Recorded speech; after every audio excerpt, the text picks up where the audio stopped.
You think he might have gone overboard with that?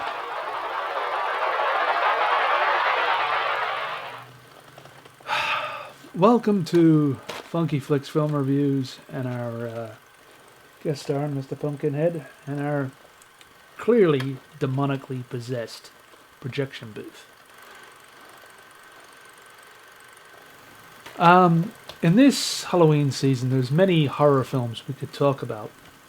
For example, The Shining, or like John Carpenter's classic, definitive Halloween film, Halloween. But I've decided today to go in a different direction and discuss another John Carpenter film that hasn't been discussed or loved enough, in my opinion. 100 years ago, between midnight and 1, something unknown came out of the fog. Now it has returned. Oh, Jesus. 100 years ago, between midnight and 1, something unnatural came out of the fog. Now it has returned.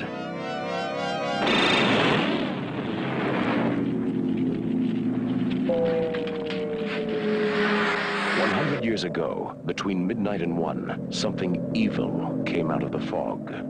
Now it has returned. Who's there? The fog. Antonio Bay has a curse on it. We're all cursed.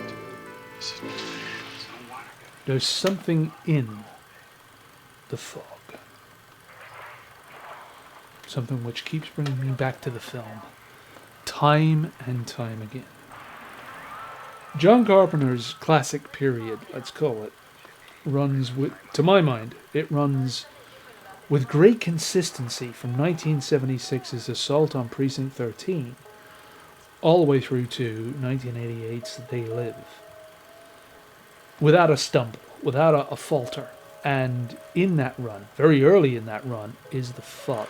The brief for the film, as written by John Carpenter and Deborah Hill, is a kind of Edgar Allan Poe story told around a campfire. You know, with 19th century seafaring lepers seeking vengeance on a town that led to their cold, wet, icy, doom-laden fate, and want to bring that to the people that did it to them, even though it's several generations late. But true to John Carpenter himself, there's a kind of Lovecraftian narrative that sort of muscled its way in. And so what you end up with is a kind of Poe MacGuffin, Edgar Allan Poe MacGuffin of guilt and all that, with these characters traveling in this amorphous Lovecraftian narrative vessel of the fog itself. So it's a kind of hybrid between the two writers. Suddenly, out of the night, the fog rolled in. For a moment, they could see nothing, not a foot ahead of them. And then they saw a light. My God, it was a fire burning on the shore, strong enough to penetrate the swirling mist. They steered a course toward the light. But it was a campfire, like this one. With the children suitably terrified and the tone very well established, there begins an opening credit sequence to further establish the tone of the film, and that bleeds seamlessly into the first act. I mean, this first act could be a film in and of itself, full of unnerving dread and threat and menace and atmosphere. And it establishes Antonio Bay as a geographical reality. You have all these different settings where the film was shot, all feeling like they're real and certain and absolute.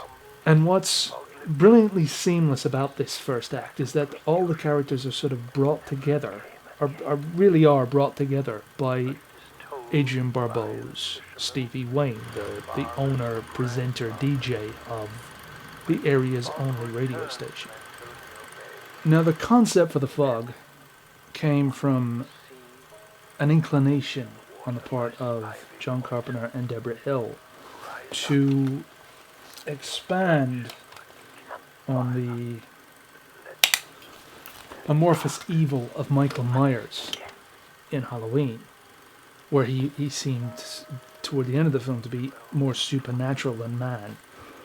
And that inclination found inspiration when the two of them visited Stonehenge. Standing there in this mysterious place, and in the distance they could see a fog bank on a hill. And Carpenter wondered, what if there was something in it? And that ancient sense of some unnerving thing in the nebulous distance transplanted itself via Carpenter and Hill's screenplay to the mere 100-year history of Antonio Bay, the very young history of America, or this coastal town, fictional town. And it comes across, the film, well, the film itself has its pluses and minuses. It does authentically come across like this most ancient of ghoulish history lessons. John Carpenter is quite open about the films he borrows from. And there's nothing wrong with borrowing. Plagiarism is bad. Borrowing is cool. It means that you respect other people's films enough to be inspired by them. And he's been quite honest that he borrowed from a film called The Trollenberg Terror, which is a kind of foggy, misty thing attacking people in a Swiss hill somewhere. It's kind of a B movie.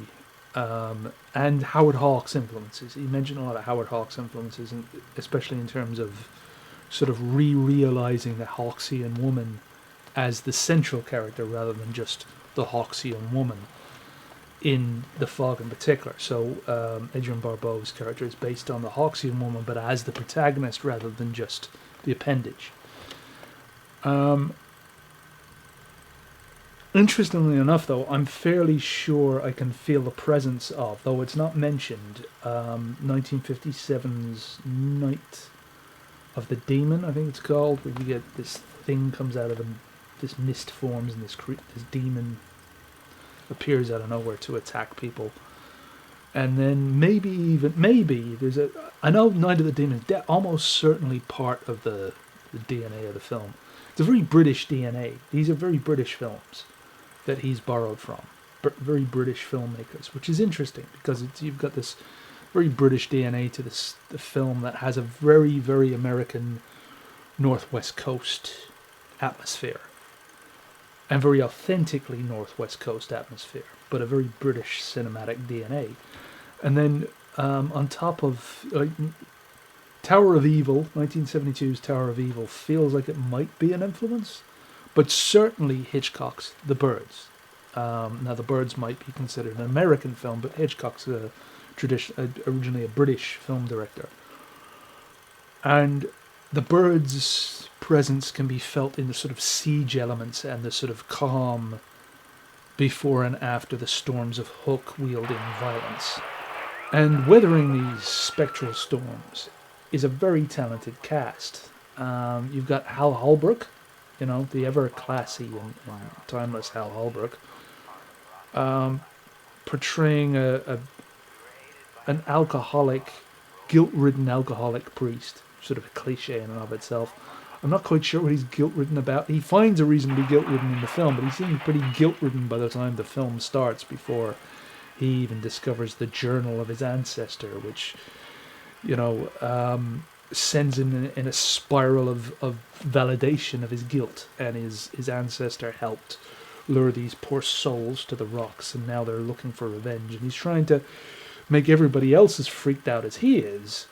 But of course, as he speaks to Janet Leigh or some of the other characters, he's written off as the weird, feckless drunk that he is, who for no reason whatsoever appears out of church shadows, corners in the church, and just leaps out at people as if he's just woken up or something. Janet Leigh is in this film. There's quite a few. There's an interesting curio there. We've got Janet Leigh and Jamie Lee Curtis in the same film together, being mother and daughter, and Jamie Lee Curtis being the original final girl of all the slasher films, and Halloween being the inheritor of Psycho, and Janet Leigh being the star of Psycho.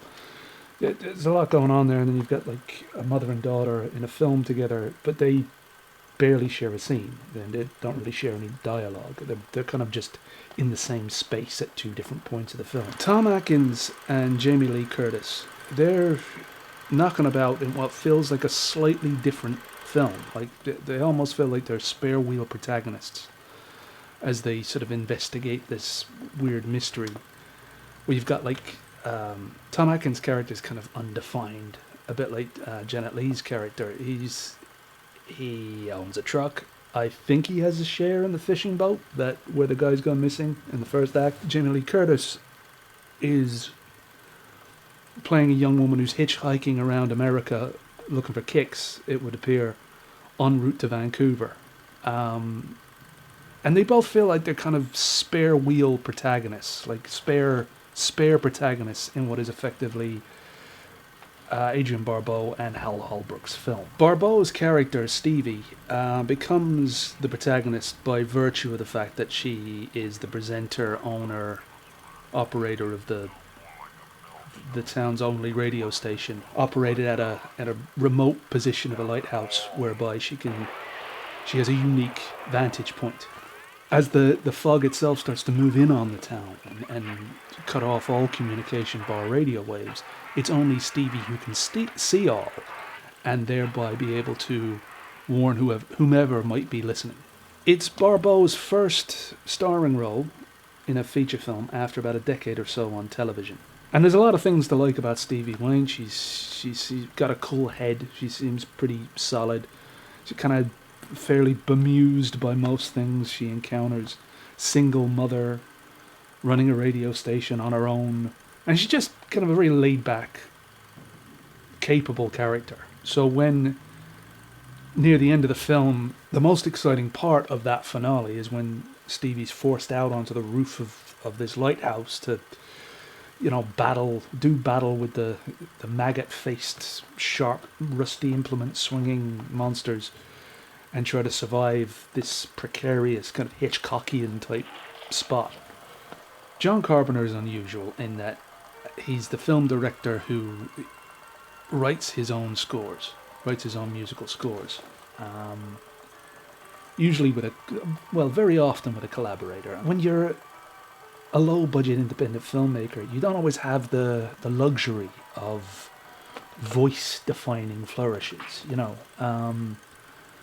and so John Carpenter's scores were, especially in his earliest films, Escape from, Assault on Precinct 13 and The Fog and Halloween, and, his scores were his fine-tuned honing of the story he wanted to tell, the tone he wanted to set. Dean Cudney's panoramic cinematography in The Fog makes for probably the most picturesque horror film I've ever seen. Dean Cudney worked on Halloween with John Carpenter. He would go on to work on both Escape from New York and The Thing. But it's The Fog where you can see the eye of Dean Cudney and the effect that eye would have, I think anyway, would have on the Back to the Future films. Like Dean Cudney's a very clean, lean visual stylist, and what he does in this film is he lends a spooky ghost story, a low-budget spooky ghost story, a very crisp A-list visual stylization. The Fog had a rich premise. It was meant to be a well-told, Edgar Allan Poe, Lovecraftian ghost story. But in the editing process, because they had gone down the road of this very old-fashioned style of storytelling, they felt that there was a fear on the part of the producers and the part of Carpenter himself that once they put their initial film together, it wasn't that frightening. What they then had to do is they had to come back in and reshoot parts. Now, there is a unique skill level to be able to go back in and, take the hit and realize that you've messed up and go back in and shoot very quickly. They had about a month to pull this off with surgical precision, get just the right sort of recreated interpretations of the film, and just to imbue it with just enough scare juice without ruining the original concept, which, you know, they were quite proud of all the same. So it takes some effort and a certain willingness to look at reality to do that. That is a unique skill level, and they pulled it off. Speaking of added value gore, it's worth noting that Rob Bottin, who was, you know, the special effects guy, Rob Bottin, who would go on to make great special effects in The Howling, and then Carpenter's great true Lovecraftian inspired masterpiece, The Thing. He actually does the makeup effects for the ghouls, Blake and the ghoul pirates that turn up in the fog. And interestingly enough, he plays Blake, the leader of the ghouls that are coming to get everyone, the lepers coming for their vengeance. John Carpenter, who also has a cameo in the film as the church's sort of handyman, something, occasionally paid local handyman dude, and is never seen again after the one scene he's in, and it's oddly reminiscent of Chuck Norris, bizarrely. Carpenter himself has a fascination, a Stephen King-like fascination with group dynamics, and toward the end of the film, he assembles this sort of survivor team in the church where they've got like a siege scenario coming at them, where the ghouls or the leper pirate ghouls are coming at them through the fog and smashing in through the windows, and it's cool. All the visuals there are really fun and kind of just a little over the top, but fun.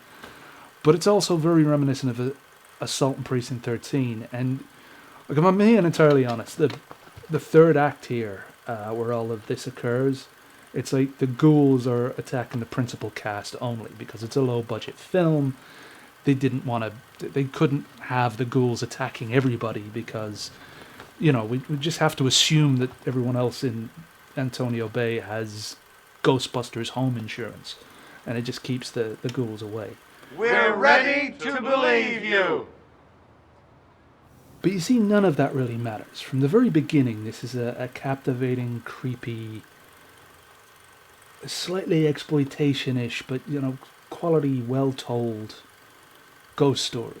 And it just holds your attention and is incredibly well made. And even though there's bits where you see these little flaws in it, you can't help but love the craft of how well it's done and the tone that it sets. And that's why I keep coming back to this film time and time again.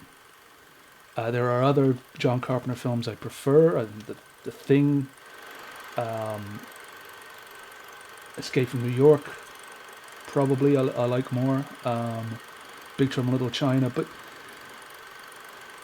there's something in the fog which just keeps bringing me back to it, because I'm just that fond of. There's something special about it. It's not as perfect. It's not one of his best films. Not one of John Carpenter's best films. Not even one of the best horror films ever made. But there is something very special about the fog, because there is something in the fog.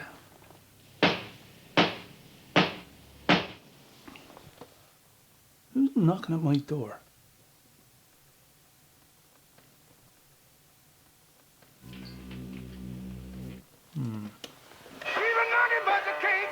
What the?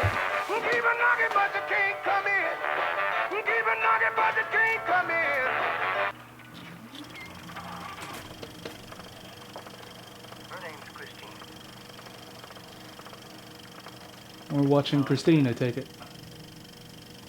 Okay. Sensing a pattern here. Well, that's all from me. Whatever horror flick you're watching, I hope it's worth talking about. Happy Halloween. The man who owned that car last died in it. What do you know about that car? I know that the guy who owned the car before Arnie, his daughter choked to death in Christine. It's that car. I swear it's the car. How's Christine coming? Oh, Cherry. That's funny, you know, because I heard she was totaled. Well, after I cleaned up the broken glass, it wasn't so bad. So what if you fix it up, you know, and he just comes back and does it again? He won't do it again.